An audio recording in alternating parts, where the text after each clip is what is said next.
Max 19 साल का college में पढ़ने वाला एक लड़का था। उसके पापा एक बहुत बड़े मॉल में एक सिक्योरिटी गार्ड थे। उनके वर्किंग आवर्स तो बहुत लंबे होते थे, मगर उन्हें उसके बदले में पैसा काफी अच्छा मिल जाया करता था। सब कुछ ठीक चल रहा था, मगर एक दिन अचानक मैक्स की मॉम की तबीयत बहुत ज्यादा खराब हो गई। मैक्स के पापा ड्यूटी पर थे, इसलिए मैक्स खुद ही अपनी मॉम को जल्दी से हॉस्पिटल ले गया। हॉस्पिटल ले जाने के बाद डॉक्टर ने मैक्स को बताया कि उसकी मॉम की एक किडनी खराब हो चुकी है और दूसरी भी बहुत कम काम कर रही है, इसलिए उसकी मॉम को हर हफ्ते डायलिसिस के लिए हॉस्पिटल लेकर आना पड़ेगा। कुछ वक्त तो मैक्स के पापा ने सब हैंडल कर लिया, मगर फिर मैक्स की फैमिली में पैसे की कमी होने लगी। मैक्स की मॉम के इलाज में ढेर सारा पैसा लग रहा था और मैक्स के कॉलेज की फीस भी काफी थी। अपने पापा को पैसा कमाने के लिए इस तरह से स्ट्रगल करते देख मैक्स ने सोचा कि उसे भी कहीं पार्ट टाइम जॉब करके कुछ पैसे कमाने चाहिए, ताकि वो अपने पापा को फाइनेंशियली सपोर्ट कर सके। मैक्स ने तभी से अपने लिए एक नाइट जॉब ढूंढनी शुरू कर दी। वो दिन में कॉलेज जाता और पढ़ाई करता और रात में नौकरी की तलाश में निकल जाता। कई जगह घूमने के बाद बड़ी मुश्किल से मैक्स की एक गेमिंग सेंटर में जॉब लग गई थी। उस गेमिंग पार्लर का नाम था Freddy's gaming and pizza zone. उसे वहां नाइट गार्ड और क्लीनर की नौकरी मिली थी। वो गेमिंग जोन शहर के बॉर्डर एरिया पर पड़ता था, यानी कि रेजिडेंशियल एरिया से लगभग 4 किलोमीटर दूर। मैक्स ये ऑफर पाकर बहुत खुश हो गया था। उसे कुछ ही घंटों की ड्यूटी के बदले अच्छी सैलरी मिल रही थी। उसने वो ऑफर तुरंत एक्सेप्ट कर लिया। अगले दिन अपना कॉलेज खत्म करके वो अपनी पहली जॉब की पहली रात के लिए उस गेमिंग पार्लर पहुंचा। मैक्स वहां जल्दी पहुंच गया था, तो वो पूरे पार्लर को एक्सप्लोर करने लगा।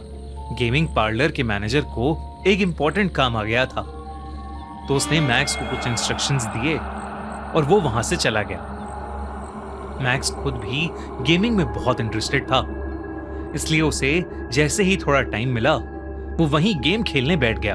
मैक्स ने फ्रेडीज के गेमिंग एरिया की पावर ऑन करने की कोशिश की, मगर लाइट्स जली ही नहीं। फिर उसने सोचा कि शायद मेन स्विच ऑफ है, तो वो बेसमेंट में मास्टर स्विच ढूंढने चला गया।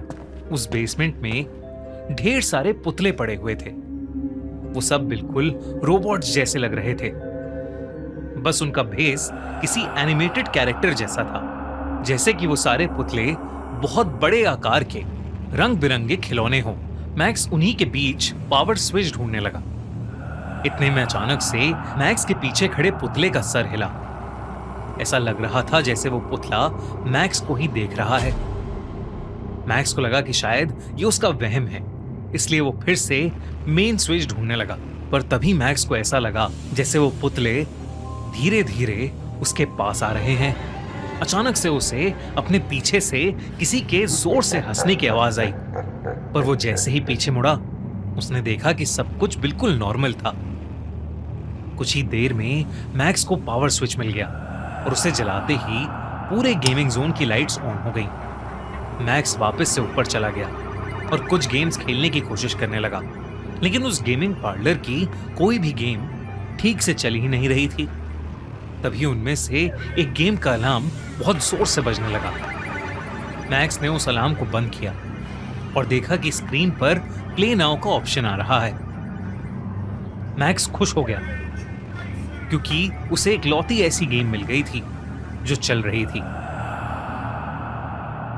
मैक्स ने वो गेम खेलना शुरू कर दिया। उस गेम के कुछ रूल्स थे, जिनमें लिखा था कि प्लेयर को वो गेम 5 दिन के अंदर अंदर खत्म करनी होगी, वरना वो भी एक पुतला बन जाएगा। मैक्स ने वो सब सीरियसली नहीं लिया और अपनी मर्जी से कुछ भी ऊटपटांग खेलने लगा। खेलते खेलते अचानक मैक्स को याद आया कि उसकी शिफ्ट में बस 2 घंटे ही बचे थे और उसने अभी तक मैनेजर का दिया हुआ काम नहीं किया था। मैक्स ने जल्दी से उस गेम को बीच में ही बंद कर दिया और अपने काम में लग गया। उसने मैनेजर के वापस आने से पहले जल्दी जल्दी सारा काम खत्म किया और उसके बाद वो अपने घर चला गया। 4 दिन तक यही चलता रहा। मैक्स घंटों तक वो गेम खेलता और फिर काम जल्दी से निपटा के निकल जाता। 5वें दिन मैक्स को अपने मैनेजर से बहुत डांट पड़ी, क्योंकि उन्होंने सीसीटीवी में देख लिया था कि मैक्स तो दरअसल गेम खेल रहा था।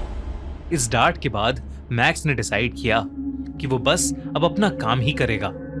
अगली रात फिर मैनेजर मैक्स के भरोसे उस गेमिंग जोन को छोड़कर बाहर निकल गया। ड्यूटी के दौरान मैक्स गेमिंग जोन की सफाई कर रहा था। सफाई करते करते जब वो बेसमेंट की ओर गया तो उसने देखा कि बेसमेंट का दरवाजा उसके सामने अपने आप खुल गया। मैक्स धीरे धीरे बेसमेंट में जाने लगा और तब पहली बार था जब मैक्स को देखा कि बेसमेंट के फर्श पर खून के धब्बे हैं। तभी अचानक से बेसमेंट में रखे गेम का स्क्रीन अपने आप ऑन हो गया। वो वही गेम था जो मैक्स पिछली 4 रातों से खेल रहा था।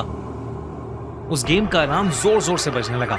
मैक्स ने जाकर वो गेम ऑफ कर दिया और तभी उसे ऐसा फील हुआ जैसे कोई उसकी तरफ आ रहा है।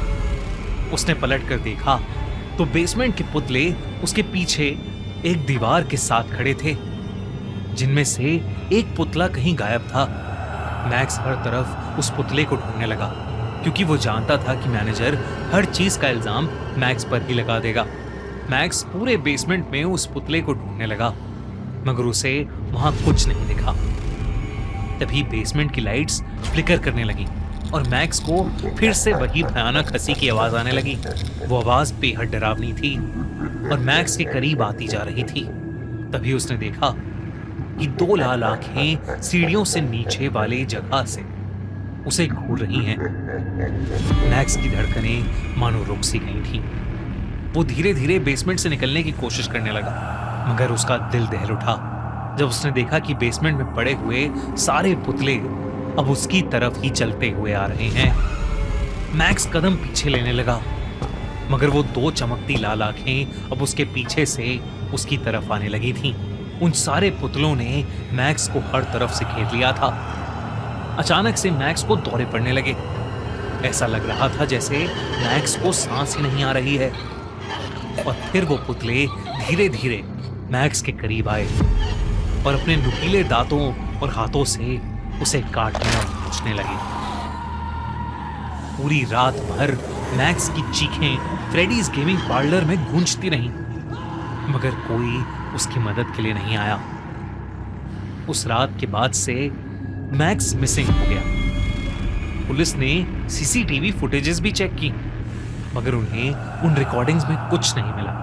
मैक्स के पेरेंट्स ने उसे बहुत ढूंढा, पर वो कहीं नहीं मिला। किसी का ध्यान उन पुतलों की तरफ नहीं गया, जो चुपचाप वापस बेसमेंट में जाकर खड़े हो गए थे, जैसे कुछ बदला ही ना हो। पर एक चीज जरूर बदली थी। उन पुतलों में अब एक पुतला और ऐड हो गया था, जिसके बारे में शायद ही कोई कभी जान पाएगा। दोस्तों, अगर आपको five nights at Freddy's horror game से इंस्पायर्ड हमारी ये कहानी अच्छी लगी तो हमारे चैनल खूनी मंडे को अभी सब्सक्राइब करो और देखो हर हफ्ते एक दिल दहला देने वाली हॉरर स्टोरी।